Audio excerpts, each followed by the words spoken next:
Welcome to our show, A Gentleman's Take, a video podcast where we offer you a more refined and sophisticated view on everything in this journey we call life. All from the perspective of a gentleman. Indeed. I'm your host, J.D. Denbow, and this is my efficient co-host, Mac. How's it going? It's going all right. Efficient. Had to work that in there. Here's a quick rundown of what we can expect today. Indeed. We tackle a variety of subjects and activities and offer our take on them. Or as they say in the common tongue, sitting around and shooting the shit. Is that about right? Sounds about right. Well, before we get into that, I want to give a big thank you to our subscribers on YouTube and Rumble. The numbers have been growing, and we're very, very excited. And just thank you for watching and joining the conversation with us. So once again, a subject that everyone loves to talk about is pop culture. Pop culture covers a wide variety of topics such as music, movies, video games, television, comic books, sports, food, and social media. So, Mac, you listen to any good music lately?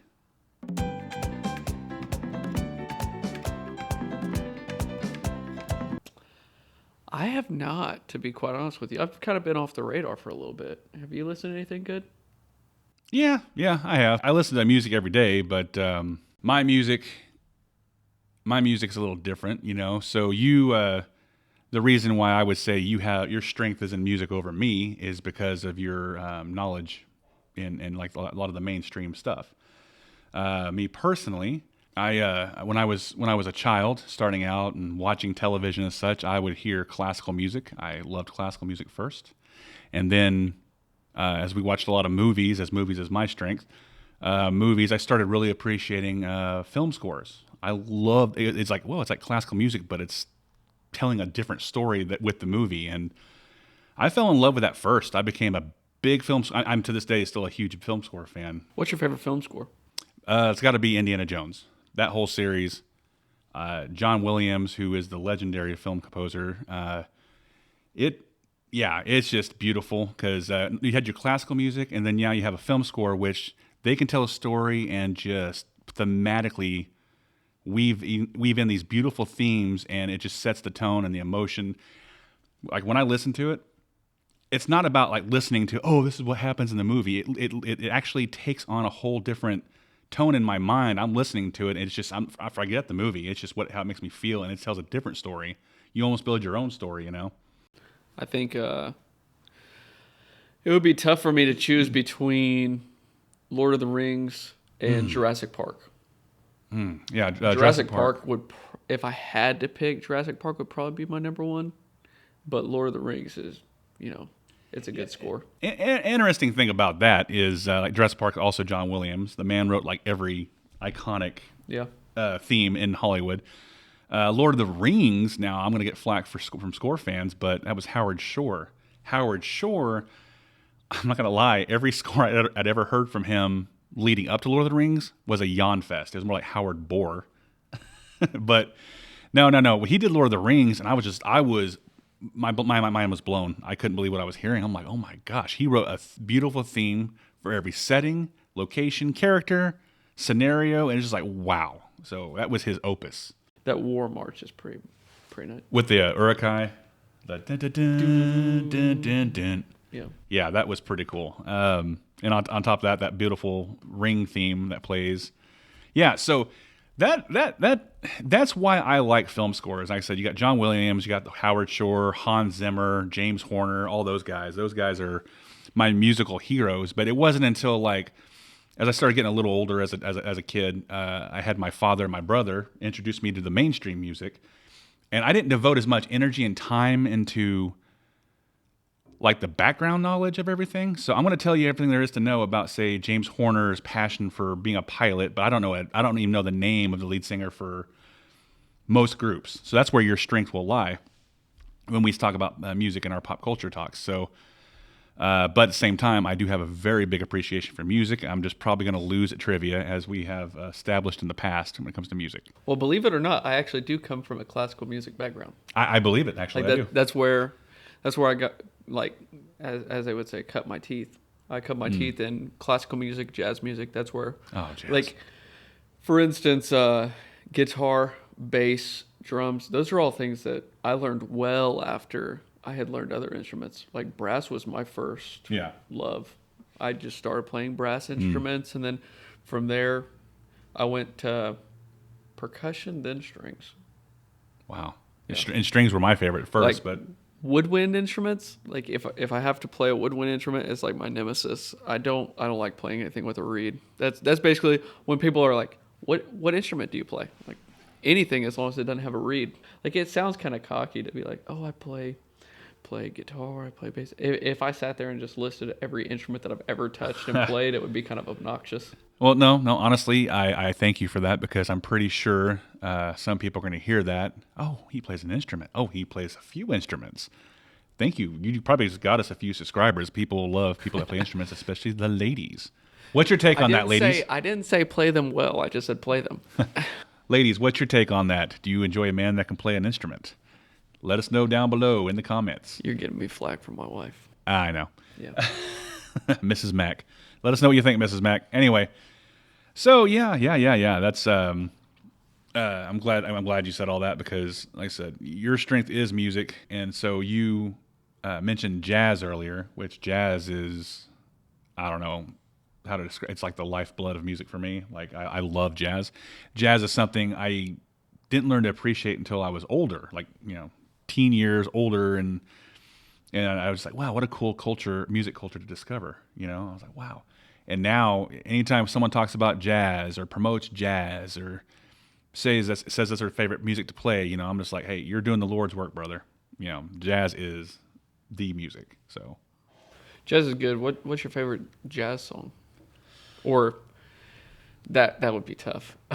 Favorite jazz musician? Favorite? I mean, obviously you have your classic guys. I mean, I love Miles Davis. I love all those guys. Sure. I mean, I'll just say Miles Davis for now. But I mean, there's so many to choose from. I think I want to know who your favorite jazz artist is, and maybe you can recommend some to me. Because again, though jazz I'm very passionate about, I don't have the knowledge, say, of the artists all the time. I'm more like film scores. Let's talk. But jazz, let me know, and I'm happy to learn. What do you? I still remember we had a jazz conversation one time when I showed you the song "Children of Sanchez." Yes, which is like one of the. Oh, dude! It's one of the songs that every time I hear it brings back a lot of memories from high school, like traveling, playing at like different little festivals. I think we were at like Six Flags in Texas, and we had this little jazz ensemble. We played Children of Sanchez from Chuck Mangione, and it was like this one time where in jazz, if you're not super familiar with jazz, a lot of the time you improv different solos, so it sounds different every time. Yeah. Which is like my favorite part is just like letting the music flow and just like see where it goes. Sometimes it's heinous. Sometimes you get a little bit, you play something that's just not great. And sometimes you're just like, wow, that's inspiring. Yeah. And there was this one time in Texas when we played that song that was just, it still sticks with me today. That does remind me, like the great horn players of old, well, old for us, Chuck Mangione, because you talk about the brass section. Chuck Mangione, oh, dude, legendary. But I mean, you remember names like Herb Alpert and the Tijuana Brass. You have Maynard Ferguson. I don't know. Have you ever heard of Arturo Sandoval? Yes. Arturo Sandoval's like he's one of my biggest inspirations. Like not many people that I knew him, but he actually came on, and I recorded this in VHS at my I was still living with my parents at the time. It was like early 2000, and I popped in a VHS when I found out that Arturo Sandoval was gonna be playing a song with Justin Timberlake on like one of the Grammy shows or something like that. Yeah. And then Arturo Sandoval, I'm pretty sure you could probably find it on YouTube nowadays, but I don't have the VHS anymore. Everything's there. But they played Senorita, I'm pretty sure. And I was just like so stoked, and everybody else was kind of like, "Oh, this guy plays the trumpet." Heck yeah. Like, I mean, he doesn't play the trumpet; he is the trumpet, Another one that I'm inspired by is you may or may not have heard the name Doc Severinsen. Doc Severinsen is a man where, like Arturo, if you just look him up on YouTube, especially when he does a rendition of MacArthur Park, the song by Richard Harris, Doc Severinsen, I don't know. My wife plays the cornet. She plays the trumpet. I don't know if you knew that. And she watched him, and she was in awe, and I was in awe, and that man is amazing. So, like I said, those guys, the guys that did the brass and had the groups, those were the rock stars of that time period. They really were. Like, they were the ones getting the chicks. They were the ones. They were on TV. They don't do that anymore. They don't have concerts like that, or they don't promote because it's just not. No, we're just past that time. Every now and then people try to bring it back. The last people that like the big band sound that I can think of, there might have been a couple bands since then, but like the Mighty Mighty Boss Tones. I've never heard of them. Like, I guess you would classify it as big band or ska music. Oh, okay. The impression that I get is the song by them. Dun, dun, dun, dun, I enjoy ska. I mean, I can't think of a more recent like big band group. Unless you have an established group that doesn't focus on that, but they make that a gimmick for like a music video or something, and it's like, oh, then that's about the only time I think it just hits and then goes away, then comes back. So yeah. I just wanted to go out there, my musical origins, and that's my strengths on that side, and definitely you have a very similar upbringing and background, but you gave more of yourself to it, and so therefore you can expound upon, and it's just, I don't know, your knowledge does fascinate me. I was committed to go to college, and my parents were fully behind it. I was going to go to college when I graduated high school to be a music major. I wanted to be a band director. Like, that was my course in life until my senior year, when somebody interrupted that dream and said, "Hey, you wear a Marine Corps hat all the time. Do you want to be a Marine, or do you just like the hat?" And then I went down that path instead of the music path, but I've never lost the passion for music.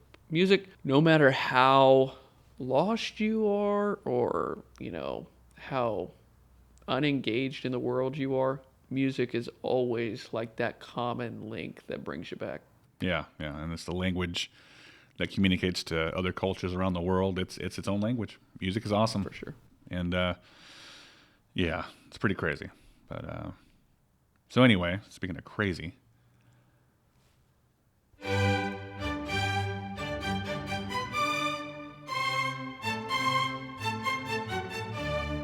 so yeah, you got anything for us this week on the hypothetical journey? Okay, I got a good one. Today, who's your best friend in the world? Don't say your wife. No brownie points today. Oh, no. I would never say that. Nah, my best friend in the whole wide world. Do I need to say their name or just who they are? I guess you could say a name. Because I want to break some hearts here. Not a full name. Oh, okay. Don't. But he's watching right now. It's you, Mac. No. I said no brownie points. No, dang, you're right. Yeah, he's watching right now. What's up, bro? Okay, so that person pulls up in their car right now, right? Comes up and knocks on your door. Yeah. Says, "Hey, JD Denbow, I've got a body in my trunk of somebody I just murdered. I need you to help me hide this body. A, do you turn him in? Or B, do you help? And then if you choose option B, I'm going to want to know how and where you're doing this at. Or are you just a piece of crap friend?"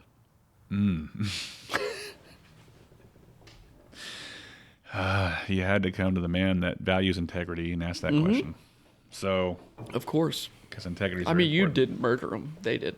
That's true, and they brought it to my doorstep. Yeah, because they trust you. That's true. So if They put their life in your hands. What do you do? so in one case, do we know why he would have done this? Hey, you start asking questions, he's just going to put you in the trunk and go to the next door. Well, now you know. I got to take you out. He's just going to keep piling up bodies. You're asking too many questions, man. Let's go. It's like, okay. And if you did do that, I'd have You to just got to commit. You just Okay. got to commit or shut the door. One of the Okay. two. So if I'm looking at my friend, if it's one of those where I am mentally assessing the risk factor on my part, and I have a low risk scenario, because I'm not one of those, I'm not impulsive. And my friend knows that. Everyone that knows me knows that. I'm not impulsive. You got to feed me a lot of information. You got to feed me a lot of information. I need to know all the facts. I got to process. But if I'm helping you, and you need me, and you lay out everything, and I see a low risk scenario for myself, yeah, we're going to I'll help you get rid of the body. Okay, so this body's going to be looked for, and Yeah. and they're going to go to this person. Will they go to the people that know him, you think? I'm sure. Like, it's not going to be like an under the radar. We're not talking like low profile victim like you see on Criminal Minds where, oh, they abducted 20 girls before they finally got caught. It's not going to be like that. It's going to be like, if you don't hide this body well, they're going to bust you both. Okay, so yeah, a respected and loved member of the community. That makes my conscience feel better. So, Yeah. okay, well, High risk victim. a high risk victim. Man, I think I'm going to be a shitty friend on that. But You're going to turn them in? No. Just send him on his way, and but I would die though, right? There's no, Yeah. I can't get out of that. I'm. Okay, no, I'll go back to the original. Listen. I'll go back to the original thing. If somebody walks up to your door and knocks and says, "I've got a body in my trunk. I need your help disposing of them," what are the odds that they're going to tell you that? You're going to be like, "Nope, not going to help. Just shut the door and live in peace for the rest of your..." I mean, come on, dude.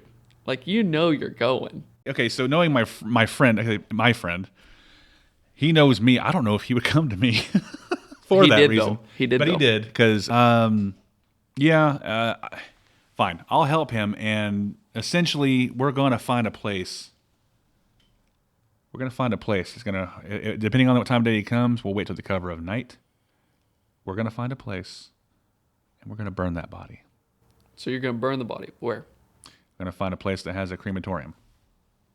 Break in, light the fires, and run like hell. It sounds like a terrible idea. I mean, You don't think you'll leave back any evidence. So you're going to go to the city, because you said crematorium. So you're going to go to the city where people could spot your car, see you pull in. There's probably surveillance. So, yeah, cool. There's a dead body that's half burnt because Fair point. It got stopped halfway through. So they have the victim, they have the car, they have the people. And you think you're going to get away with that? I mean, this Okay, so you my are- friend has I a- think we established it in a previous episode, but you're a bad criminal, man. You're I have a just say. not good at this. you're not wrong. You're not wrong. Gentle giant. So, okay, fine. I'll elaborate further. My friend has a boat. Mm-hmm. And then what I'm I gonna like where you're going now. my friend has a boat, and so he comes over. We're going to do this. We're going to slowly chop up the body. We're going to lay out some tarp, chop up the body in a bunch of pieces. We're going to wrap them and bundle it all together. We're going to be on a boat, and we're going to hit a body of water in anywhere here, lake, whatever, and we're going to sink it. He's pulling a Dexter playbook. He's quoting Dexter. But it worked for like 9 seasons, didn't it? Because it's not a lake where they were doing it at. He was doing it in the ocean. There's undercurrents Right. in the ocean. There's not that in a lake. When a body decomposes, it releases gases which bring it to the surface. I didn't know that. Even if it's weighed down. Well, man, it's pieces of body. Remember, it's dismembered. Yeah, but did you put it in bags? Yeah. So you put bricks in the bags, right? Yeah. Okay, so as soon as the body decomposes, the bricks are going to go to the bottom. The body's going to go to the top. The bag is going to rip, and it's going to come to the surface. This is why people get busted every day. Oh, I've seen every detective show that does this, and I mean the likelihood of getting away with this sucks. Hence, I might have to be a shitty friend, but at the same time, I'm going by Dexter. I watched Dexter. I love Dexter, and yeah. So you're telling me I need to throw it in the river that has a current? River's a bad idea too. Really? Yeah. All the poo they dump in there, no one's gonna want to look in there. I mean, it's going to wash up. What about pieces of a body over So the you're course just of gonna, several? You're just going to like Go throw down, you one go somewhere down the up there. river, throw it in there, throw it in there, throw it in there, and the next bridge, go down the next couple counties, throw it in there. I suppose that would be better because they'd have to take a lot of time to And depending on piece how fine- together the evidence. And depending on how fine you get those pieces, I'm not saying like a whole ham hock here. I'm saying like toe here, toe there. What would you cut the body up with? bone saw? And you could do that I don't know. with literal carnage slinging into your eyes and all over your I would body and the walls. Could I do that myself? Yeah. Okay. No. The answer is no. No. You don't know. No. That one. I can do anything. I am capable of anything, I can do anything. I have a strong stomach, by the way. I don't gag. I really don't. And I'm not really scared of anything. I have no fear. I just have to, if there's a task at hand, I'm going to see it through. I know that about myself. I will see the mission through. So, could I chop somebody up? Could I, I mean, if worried about, stuff getting in my eye, I'm going to have goggles. I'll have everything down. I will have because if they show up in the daytime, fine. I have all day to prepare. If it's nighttime, we can wait. No one's looking for me, baby. No one's looking. And Oh, man. we're going to chop it up so fine. And I could do it. And by the way, my friend, I'm giving you all kinds of hell. You were going to owe me so much. I don't want to hear it. How I let you down here by not hanging out or doing this or giving you that. I don't want to hear it. Christmas better be good every Oh year. my gosh. The rest, I'm not saying I'm going to hold it over your head as far as, I want monetary payments, but my goodness, you're going to be a much better friend to me like I was to you. That's my take. I could do it. I wouldn't want to do it if it's low, but that's how I would get up to the body. And I appreciate your nod of, okay, now you're talking. Piece here, it piece got there. better. It got better. It got better. But as you established, I'm a terrible criminal. Yep. But over the course of the conversation, thank you for making me a better one. You'd probably have to like loop me in. I'd be like a third party to the. No, I'd be a. What would that be? That's too many people. No, you'd be what's that called? Hey, so I've got this idea. You'd be an accomplice. Hey, Mac, I came across a body. How do I get rid of it? Do we have any lie in the house? I mean, that would be the go-to. I'm talking about a drum, a barrel, and some lie. Don't murder anybody. Yeah, don't murder. There are consequences. We have morality issues. But if you do, definitely chop them up. Definitely dispose. Fillet them if you have to. Fillet them. Just fillet them. I just had an idea. What? Yeah, we're going to issue a gentleman's challenge right now. Right now. Right now.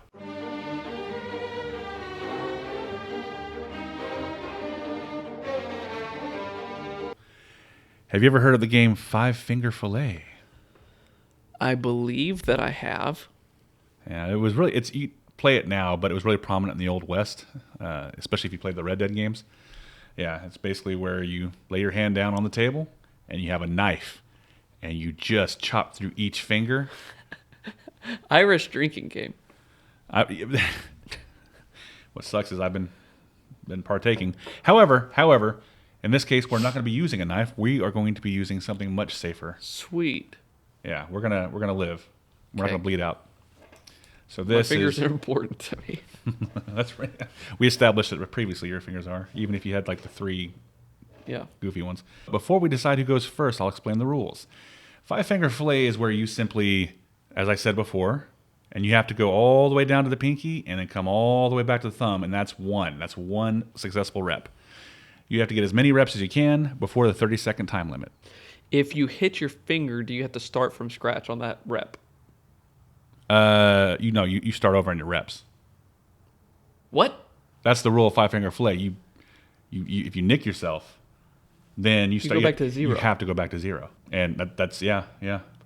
So if you nick yourself at 29, at 29, and you start over again, you're at 1.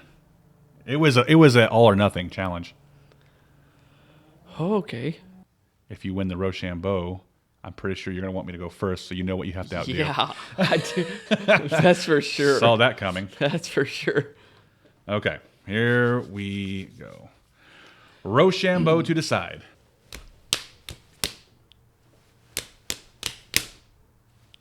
Okay. Yes. Hey, who would you like to go first? I would like you to go first. I am so shocked. Oh my gosh. Well, Would you like me to move this closer to you? please do. Thank you. Okay. That good? It's about to go down for real. You want to move your drink? I want to drink the drink. Okay. So I'm going to offer you the official gentleman's timepiece here to keep score. Or keep time, I should say. Yeah, so we're going to take the cap off so you can see if you nick yourself. 3, 2, 1, go.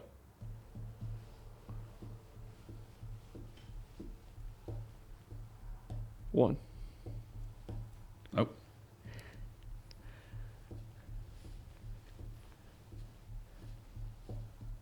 One.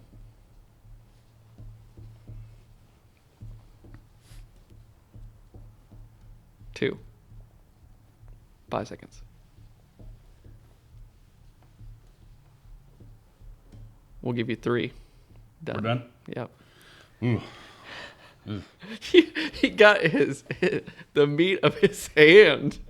How did you? This is why we didn't use real knives.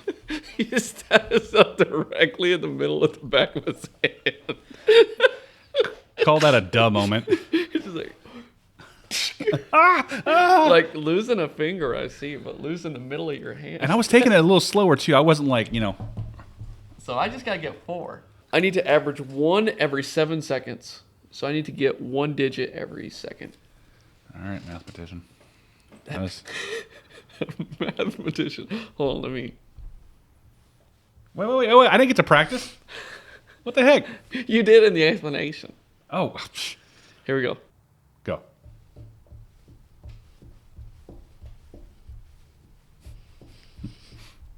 One.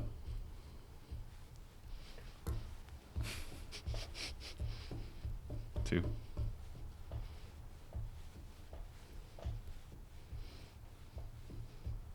3. Time coming up.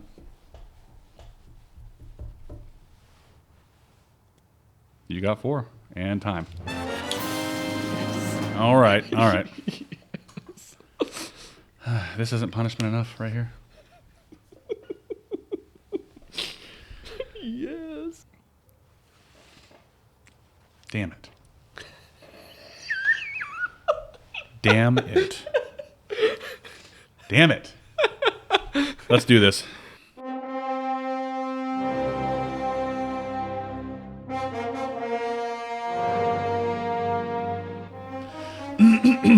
Well, all right then. So we've come to the Comeuppance segment for the lesser man, and this week, this episode, you are the better man, and I'm the lesser man. Congratulations. Thank you. Thank you very much. So, what comeuppance do you have for the lesser man today? I want to strike the letter R from your vocabulary for the rest of the episode.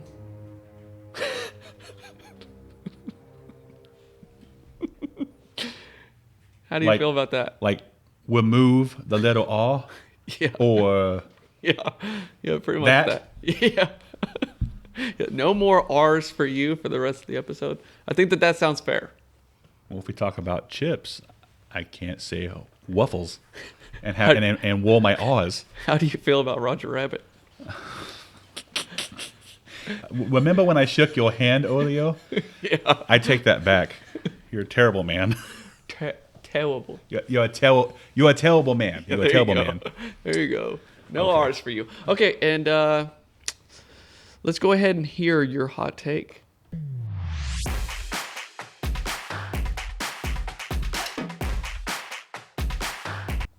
My hot take. Yeah, go ahead and take it off. Okay. The hot take. I think going to concerts is boring. You go to any concert for any group, band, musician, is extremely boring for me. Like, I get the appeal. This is not one of those situations where I mentioned I don't like the twindiness of it, and people saying, "Oh, I went to that concert. It was great." This is just a good old fashioned. I don't like going to concerts. It's, call me old, but it's loud. It's boring. You're sitting there waiting. And it's just, I don't know. I don't like it. I can't see their faces. I can't do anything like that. And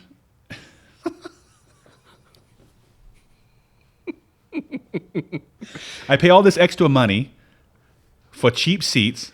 I go to sit down, and then your wife is going to want snacks, probably a soda and probably nacho cheese. So how do you feel against, you wouldn't watch Rage Against the Machine in concert?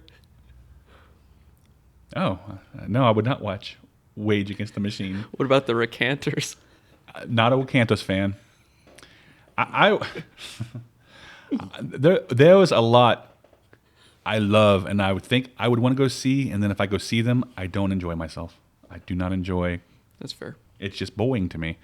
It's just a waste of time, and all I'm doing is I'm ready to go home when it's all said and done. I am ready and waiting, and to get home, get in my jammies, sit down, turn on the TV, and then maybe watch a concert there and get the full show experience. But no, I don't like being there live at all. So it just not for me. That's a good take. There's a lot of times that I've enjoyed myself at concerts. Rancid, I watched Rancid in concert. Yeah, I watched them with Rise Against. I see a pad on you. Yeah, that's real though. I watched them at Penn's Landing in Pennsylvania. I drove up there to watch it, and that was one of my favorite concerts ever. But Not Rochester, New York. no, not Rochester. Luckily for you, but I can't think of like a lot of times that I've just like really overly enjoyed myself at a concert. So it makes sense. And you're paying top dollar. The thing that upsets me, and here's where you didn't take it, but the thing that upsets me the most about going to a live concert is when they're terrible in person. Oh, it buns. They're just terrible in person, and it just ruins the band for you. So you've been listening to them for like years, and you've never heard them live, and then you hear them live, and you're like, this is just terrible. Just terrible. And then it ruins them forever. And now you're like, man, I've been repping this band forever, and then now here they are. They're just terrible people. What was the name of the band? Oh, I think I told you this recently, but one group I thought was pretty awesome live was In Living Color. Yeah. I saw them live, and two things happened. I was just like, wow, they're actually pretty good sound. They're just walking it, man. They're just walking, killing it. And I removed my G's accidentally. I'm killing it in my L's. It's like transferring to other letters now. It's a disease. It's invaded. Once it starts, it doesn't stop. So yeah. And Living Color was really cool live, and I was just really impressed. I'm like, and at this point it was 2013, and I remember hearing them in the 80s, and they hadn't really lost a step, not at all. Well, that's the second thing. One thing I did not know about In Living Color was I was like, they're black? I had no idea. I mean, never thought about it, and like, oh, that's awesome. Caught you off guard. Yeah, it was just awesome. I was like, hey, rock and roll. My hot take is that corporations and companies produce products based on profit and not on what you want, need, or like.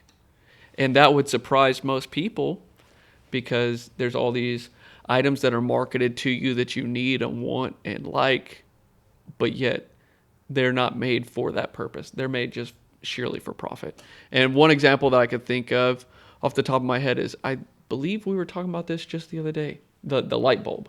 Mm-hmm.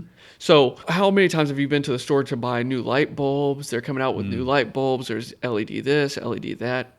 Did you guys know that there's a light bulb that's been around for over 100 years burning? I think it's in a firehouse. To this day? To this day.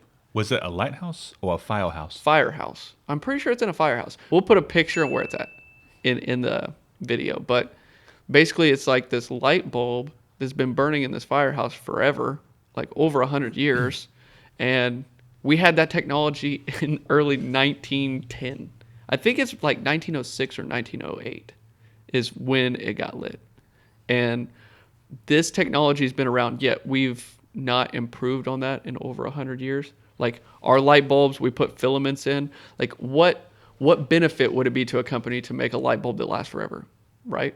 So Zero. Like we think that they're making products and marketing them, but how many of you have heard about that light bulb before? You're saying it could be better. it could be better, but what's the benefit? Like, if you're a realist and you just acknowledge the fact that they are companies, they're out there to make a profit, then it's much easier to identify who you support and who you don't support and what you purchase and what you don't purchase. I think people choose naivete instead of being informed. Well, for instance, so people that do cell phones, right? People are big Apple fans. People are big Samsung fans, right? You've got your split. You're an Apple guy, right? I'm a Samsung guy. I mean, I don't really represent Samsung. Can we just agree that they're both probably bad? They both could probably do a lot better for a lot less. It's not about product competition. They could easily come out with a phone that was like, this phone's going to last you forever and it's going to be the best thing ever, and we'll constantly put updates to it, and your life will be fine with just this phone. Buy our final iPhone. And they could do that and then capture the market. With zero deterioration. Yeah, but then they never make any more money. So they'll never do it. So like the fact that people have that debate and represent for a company who really doesn't care about you is just... But thanks for the money. That's the part that I'm a $1,200 to $1,500 phone. Every couple years? Every year? At least every 2 years. Some people do every year. I don't know how they do it.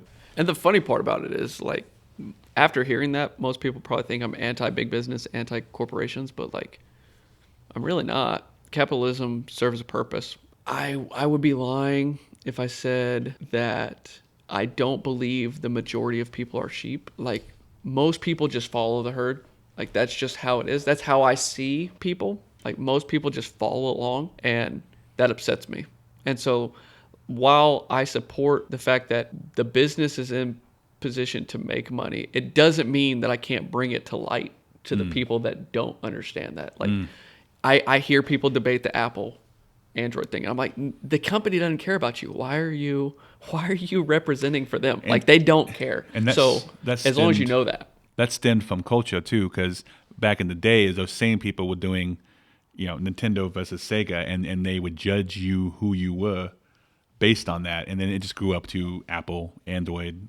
But yeah. So the hot take essentially is the company never really cares for you.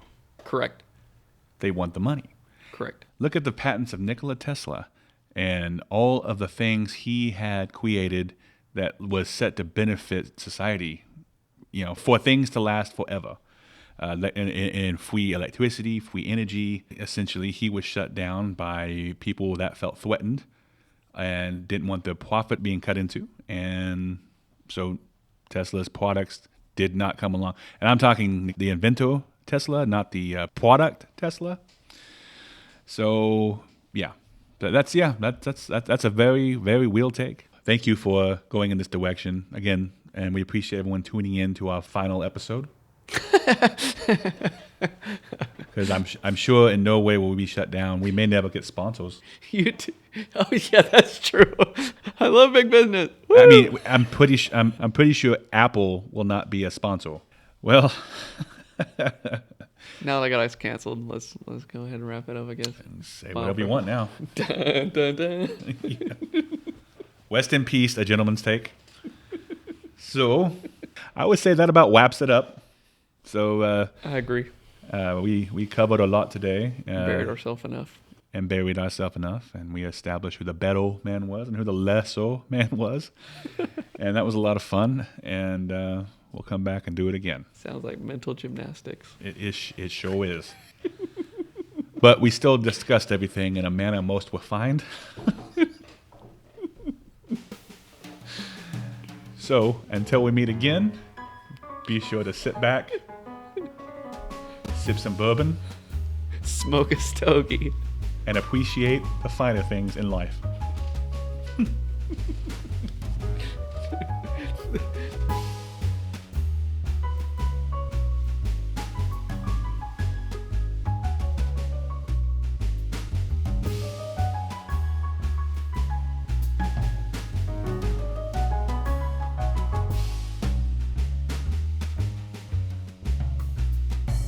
The Audience Take. We want to hear from you. Any suggestions or requests for future takes, challenges, comeuppance, or criticisms, please email us at AGentlemansTakePodcast@gmail.com. Don't forget to check out our Twitter and Instagram pages for exclusive content.